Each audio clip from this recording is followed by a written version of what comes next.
Hi hello నమస్తే welcome back to ఆట గురు. ఈ రోజు మ్యాచ్ నెంబర్ 7 అండ్ 8 హైలైట్స్ అయితే చూడబోతున్నాం. ముందుగా మ్యాచ్ నెంబర్ 7 లో చెన్నై వర్సెస్ పంజాబ్ అయితే ఆడాయి. అవి హైలైట్స్ చూద్దాం. హలో ధోని సార్, నిన్న ఢిల్లీలో మా ముంబై మ్యాచ్ కూడా జరిగింది, కానీ పాయింట్ల కంటే రికార్డులే ఎక్కువ చర్చకు వచ్చాయి. ధోని భాయ్, నీ record most sixes against single franchise రికార్డుని నేను బ్రేక్ చేశాను. ఢిల్లీ మీద నా సిక్సర్ల సంఖ్య ఇప్పుడు 50 ఎక్కడికి చేరింది. నీకు ఆర్సీబీ మీద 50 ఉన్నాయి కదా. సారీ భాయ్, నీ రికార్డును బ్రేక్ చేశాను. అరే రోహిత్, రికార్డులు అనేవి బ్రేక్ అవ్వడానికే ఉంటాయి. పైగా నువ్వు ఆరెంజ్ క్యాప్ రేస్ లో కూడా ఉన్నావు కదా. 113 రన్స్ తో టాప్ లో ఉన్నావు. విరాట్ కోహ్లీ ఇంకా 48 సిక్సర్ల దగ్గరే ఉన్నాడు. చూద్దాం, వాడు కూడా రేపు నా రికార్డుని టచ్ చేస్తాడేమో. అవును రోహిత్ భాయ్, మీ బ్యాటింగ్ ఫామ్ చూస్తుంటే భయం వేస్తుంది. కానీ మా పంజాబ్ కింగ్స్ పరిస్థితి చూసారా? టేబుల్ టాప్ లో ఉన్నాం. వరుసగా 2 విజయాలు మావే. ఫుల్ గా ఫామ్ లో ఉన్నారు మా వాళ్ళు. చూస్తున్నా శ్రేయాస్, ముందు అలాగే కంటిన్యూ చేయండి. చెపాక్ సంగతి తర్వాత.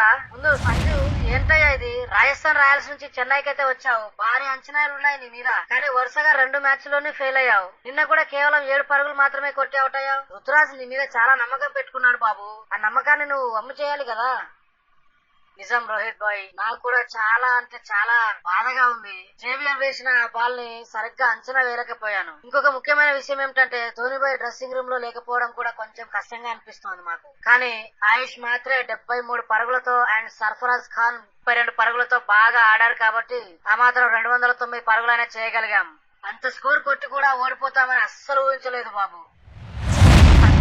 మీరు అనుకున్నట్టు 209 అనేది చెపాక్ లో మంచి స్కోరే. కానీ మా ఓపెనర్ ప్రియాన్స్ ఆర్య కేవలం 11 బంతుల్లోనే 39 పరుగులు కొట్టి మాకు అదిరిపోయే స్టార్ట్ అయితే ఇచ్చాడు. ఇక ఆ తర్వాత వచ్చిన శ్రేయస్ భాయ్ 50తో మ్యాచ్ ని చాలా అంటే చాలా ఈజీగా చేసేసాడు. శ్రేయస్ అంటే గుర్తుకొచ్చింది, నిన్న మ్యాచ్ లో వైశాఖ్ విజయ్ కుమార్ మీద అస్సలు అరచావేంటయ్యా బాబు. అంపైర్లు ఫ్యాన్స్ అందరు కూడా షాక్ అయ్యారు. ఎందుకంత కోపం వచ్చింది నీకు శ్రేయస్? రోహిత్ భాయ్, ఇది హై ప్రెషర్ మ్యాచ్ కదా. సర్ఫరాజ్ ఖాన్ మా బౌలింగ్ ని చీల్చి చెండాడుతున్నాడు అనుకో. వైశాఖ్ కి ప్లాన్ చెప్పినా కూడా సరిగ్గా ఎగ్జిక్యూట్ చేయలేకపోయేసరికి కొంచెం కంట్రోల్ తప్పాననిపించింది నాకు కూడా. కానీ వాడు మాత్రం ఆ వెంటనే సర్ఫరాజ్ ఖాన్ వికెట్ తీసి నన్ను చాలా కూల్ చేసేసాడు బాయ్. అయినా మేము ఆ మ్యాచ్ గెలిచిన తర్వాత నా కోపం అంతా మట్టి కొట్టుకుపోయింది అనుకో. ఇవన్నీ గేమ్ లో భాగంగానే జరుగుతుంటాయి అనుకోండి. కొన్ని సార్లు అలా కంట్రోల్ తప్పుతుంటాం. అవును భాయ్, శ్రేయస్ భాయ్ ఇప్పుడు ఐపీఎల్ హిస్టరీలోనే హైయెస్ట్ విన్నింగ్స్ పర్సంటేజ్ ఉన్న కెప్టెన్ అయ్యాడు. ధోని భాయ్ 58% ఉంటే రోహిత్ భాయ్ ఏమో 56% ఉన్నాడు. వీళ్ళిద్దరిని కూడా వెనక్కి నెడుతూ శ్రేయస్ భాయ్ 59% తో ముందు స్థానంలో ఉన్నాడు. అలాంటప్పుడు మా కెప్టెన్ కి ఆ మాత్రం యాటిట్యూడ్ ఉండాలి కదా మరి. నిజమే చెప్పాల్సింది. ఐపీఎల్ లో శ్రేయస్ రికార్డ్ అద్భుతం. 3 వేర్వేరు టీమ్స్ ని, ఢిల్లీ, కోల్కతా, పంజాబ్ ని ఫైనల్స్ కి తీసుకెళ్లిన ఏకైక కెప్టెన్ తనే. మేము కొట్టిన 209 పరుగులను కేవలం 18.4 ఓవర్లలోనే చేజ్ చేశారంటే మీ బ్యాటింగ్ లైనప్ డెప్త్ ఏంటో అర్థమవుతుంది అనుకో. కరెక్ట్ చెప్పారు ధోని భాయ్. ఐపీఎల్ లో శ్రేయస్ రికార్డ్ అయితే చాలా అద్భుతంగా ఉంది. కానీ శ్రేయస్ మ్యాచ్ అయిపోయాక మీ పంజాబ్ కింగ్స్ అడ్మిన్ పెట్టిన వీడియో చూసారా? ఎందుకు వచ్చారా అంటే 2 పాయింట్లు కలెక్ట్ చేసుకోవడానికి అని చెపాక్ లో కౌంటర్ ఇచ్చారట. ఈ విషయం మీద సిఎస్కే ఫ్యాన్స్ సోషల్ మీడియాలో మీ మీద అటాక్ చేస్తున్నారు. రోహిత్ భాయ్, అది జస్ట్ ఫర్ ఫన్ కోసం చేసిన పోస్ట్ రోహిత్ భాయ్. మేము చెన్నై వారి లెగసీని గౌరవిస్తాం, కానీ గ్రౌండ్ లో మాత్రం మేమే కింగ్స్ అని నిరూపించాం. ధోని భాయ్ లేకపోవడం కూడా మాకు కొంచెం అడ్వాంటేజ్ అయింది అనుకో. నిజమే శ్రేయాస్, ధోని లేని చెన్నైని ఊహించుకుంటుంటే కొంచెం అదోలా ఉంది. అవును ధోని భాయ్, నీ కాప్ స్ట్రైన్ ఎలా ఉంది? చెపాక్ లో నిన్న టాస్ దగ్గర రుతురాజ్ మాట్లాడుతుంటే నీ పేరుతో ఫ్యాన్స్ పెట్టిన అరుపులకి ఇషాన్ బిషప్ ఏమీ వినిపించలేదు. నువ్వు ఎప్పుడు వస్తున్నావు మరి? రిహాబిలిటేషన్ జరుగుతుంది రోహిత్, కనీసం ఇంకో 2 వారాలు పట్టొచ్చు అంటున్నారు. నిన్న మ్యాచ్ లో మ్యాట్ హెన్రీ, ఖలీల్ అహ్మద్ కొంచెం ఎక్స్పెన్సివ్ అయ్యారు. నెక్స్ట్ మ్యాచ్ ఆర్సీబీతో ఉంది కాబట్టి మేము స్ట్రాంగ్ గా కంబ్యాక్ ఇవ్వాల్సిన అవసరం ఎంతైనా ఉంది. సరే బాస్, ముంబై ఇండియన్స్ కూడా ఢిల్లీలో తలపడాల్సి ఉంది. హార్దిక్ లేకపోవడం వల్ల సూర్యకుమార్ కెప్టెన్సీ చేయబోతున్నాడు. కెప్టెన్సీ ఎవరు చేసినా గెలవడం ఇంపార్టెంట్. ఈ ఐపీఎల్ 2026 రోజుకు మలుపు తిరుగుతోంది. శ్రేయాస్, మీ నెక్స్ట్ మ్యాచ్ కోల్కతాతో ఈడెన్ గార్డెన్స్ లో ఉంది, జాగ్రత్త మరి. ఇప్పుడు మ్యాచ్ నెంబర్ 8 లోని ముంబై మరియు ఢిల్లీ హైలైట్స్ అయితే చూద్దాం. హలో గైస్, నిన్న ఢిల్లీలో మ్యాచ్ అంటే కేవలం బ్యాటింగ్ బౌలింగ్ మాత్రమే కాదు, కొంచెం మైండ్ గేమ్ కూడా జరిగింది. అక్షర్ సాబ్, మీ కుల్దీప్ యాదవ్ భలే దొరికిపోయాడు కదా. నేనేదో కావాలని ఎడ్జ్ తగిలినట్టు యాక్ట్ చేస్తే వాడు నమ్మి మీతో రివ్యూ తీయించాడు. తీరా చూస్తే అక్కడ ఏమీ తగలలేదు. పాపం మీ రివ్యూ వేస్ట్ అయిపోయింది. అవును రోహిత్ భాయ్, కుల్దీప్ చాలా కాన్ఫిడెంట్ గా ఏదో శబ్దం వినిపించింది అన్నాడు. పక్కనే ఉన్న రాహుల్ కూడా అవునన్నట్టు సైగ చేశాడు. నీ బ్యాటింగ్ రేంజ్ చూసి రిస్క్ తీసుకెళ్ళాక రివ్యూకి వెళ్ళాం, కానీ నువ్వు ఈ ఏప్రిల్ లో మమ్మల్ని అలా ఫూల్ చేస్తావని అస్సలు అనుకోలేదు తెలుసా. సారీ సార్, రోహిత్ భాయ్ నిజంగానే ఫూల్స్ చేశాడు. అయినా రోహిత్ భాయ్ క్రిజ్ లో ఉంటే ఆ ప్రెషర్ ఎలా ఉంటుందో తెలుసు కదా.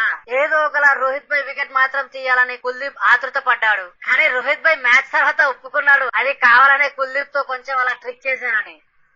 సరే గానీ అది పక్కన పెడితే సూర్య, నేను ఒక పెద్ద రికార్డు బ్రేక్ చేశాను తెలుసా. ఐపీఎల్ చరిత్రలో ఒకే టీం మీద ఎక్కువ సిక్సర్లు కొట్టిన ఇండియన్ ప్లేయర్ గా ధోనిబాయ్ రికార్డును దాటేశాను. నాకు ఇప్పుడు 51 సిక్సర్లు ఉన్నాయి, కానీ ధోనిబాయ్ ఇంకా 50 దగ్గరే ఆగిపోయాడు. ఎస్ రోహిత్ భాయ్, నువ్వు సూపర్. అంతే, ఆరెంజ్ క్యాప్ కూడా అందుకున్నావు కదా. చాలా కాలం తర్వాత రోహిత్ భాయ్ హెడ్ మీద ఆరెంజ్ క్యాప్ చూడడం మా అందరికి చాలా హ్యాపీగా అనిపించింది అనుకో. 113 రన్స్ తో నువ్వు టాప్ లో ఉన్నావు, కానీ ఆ సమీర్ రిజ్వీ గారు సెకండ్ ఇన్నింగ్స్ లో వచ్చి నీ ఆరెంజ్ క్యాప్ లాగేసుకున్నాడు. అవును సూర్య, వాడు 59 పరుగులు కొట్టి నా స్కోర్ ను దాటేశాడు. వాడు ఆడుతుంటే ఢిల్లీ ఫ్యాన్స్ గోల మామూలుగా లేదుగా. కానీ నేను విరాట్ కోహ్లీ స్టైల్లో నాకు నేనే తిట్టుకుంటూ వెళ్లిన వీడియో మాత్రం బాగా వైరల్ అయిపోయింది. ఆ షాట్ కొట్టాక అవుట్ అవ్వడం అస్సలు నాకే ఏమాత్రం మింగుడు పడడం లేదనుకో. ఇక రాహుల్, ఏంటయ్యా నీ పరిస్థితి? లక్నో మీద డకౌట్ అయ్యావు, నిన్న మా ముంబై మీద కూడా కేవలం 1 పరుగు మాత్రమే చేసి అవుట్ అయ్యావు. దీపక్ చాహర్ నీకు బండి అయిపోయాడా ఏంటి? నీ రికార్డు వాడి మీద బాగుండేది కదా. అదే అర్థం కావట్లేదు రోహిత్ భాయ్. చాహర్ వేసిన ఆ ఇన్స్వింగర్ ని లెగ్ సైడ్ ఆడదాం అనుకున్నాను, కానీ అది నేరుగా రియాన్ రికెల్టన్ చేతిలో వెళ్లి పడిపోయింది. వరుసగా 2 ఫెయిల్యూర్స్. సోషల్ మీడియాలో ట్రోల్స్ మామూలుగా లేవు నా మీద. జెర్సీ నంబర్ 1, రన్స్ నంబర్ 1 అంటూ ఆట ఆడుకుంటున్నారు అనుకో. అరే రాహుల్, నువ్వేం బాధపడకు, అవన్నీ కామనే. ఐపీఎల్ అంటేనే కంబ్యాక్. నేను ఇంజరీ వల్ల బయట ఉన్నా మా టీం ని సూర్య బాగా లీడ్ చేస్తున్నాడు, కానీ మా టాప్ ఆర్డర్ తడబడుతుండడం కొంచెం టెన్షన్ పెడుతోంది. ముఖేష్ కుమార్ ఢిల్లీలో బాగా బౌలింగ్ చేస్తున్నాడు. సార్, మీ బౌలర్లు నిన్న మమ్మల్ని 162 రన్స్ కే కట్టడి చేశారు కదా. ముఖేష్ కుమార్, లుంగి ఎంగిడీలు భలే వికెట్ తీశారయ్యా. సూర్యకుమార్ 51 రన్ల హాఫ్ సెంచరీ కొట్టకపోయి ఉంటే మాత్రం మా పరిస్థితి ఇంకా దారుణంగా ఉండేది. అంతే కదా రోహిత్ భాయ్, మా హోమ్ గ్రౌండ్ లో ఫస్ట్ మ్యాచ్ గెలవడం మాకు ఎంతైనా చాలా ఇంపార్టెంట్ అవుతుంది కదా. సమీర్ రిజ్వీ స్టబ్స్ ఆడిన తీరు చూస్తుంటే మాకు ఈ సీజన్ మీద నమ్మకం ఏమాత్రం తగ్గటం లేదు. ఈ ముంబై టీమ్ లో తిలక్ వర్మ, రికెల్టన్ త్వరగా అవుట్ అవ్వడం మాకు కొంచెం కలిసి వచ్చింది. కరెక్టే సార్, మా టీమ్ లో కూడా బౌలింగ్ లో చాలా ఇంప్రూవ్ అవ్వాలి. నమందీర్, మిచెల్ శాంట్నర్ చివరిలో ఆడి స్కోర్ ని 162 పరుగులకు చేర్చారు. హార్దిక్ లేకపోవడం వల్ల కాంబినేషన్ కొంచెం మారుతుంది, కానీ నెక్స్ట్ మ్యాచ్ లో మాత్రం ఖచ్చితంగా పుంజుకుంటాం, గట్టిగా కంబ్యాక్ ఇస్తాం. Very good Surya, that's the spirit. చూశారు కదా బాస్, ఢిల్లీలో జరిగిన ఈ రచ్చ, రివ్యూలు, డ్రామాలు మరియు రికార్డుల ఈ హిట్ మ్యాన్ సందడి. రాహుల్, నెక్స్ట్ మ్యాచ్ లో కొంచెం చూసి ఆడు బాబు. సార్, మీ కుల్దీప్ యాదవ్ కు చెప్పు రివ్యూ తీసుకునే ముందు ఒకసారి బ్యాటర్ ఫేస్ చూడమని. సో ఇవి గైస్ ఈ రోజు ముచ్చట్లు. Thank you so much for being with us. మరిన్ని ఇలాంటి అప్డేట్స్ కోసం చూస్తూనే ఉండండి Mana Aata Guru. Please do like, share and subscribe our channel. Thank you.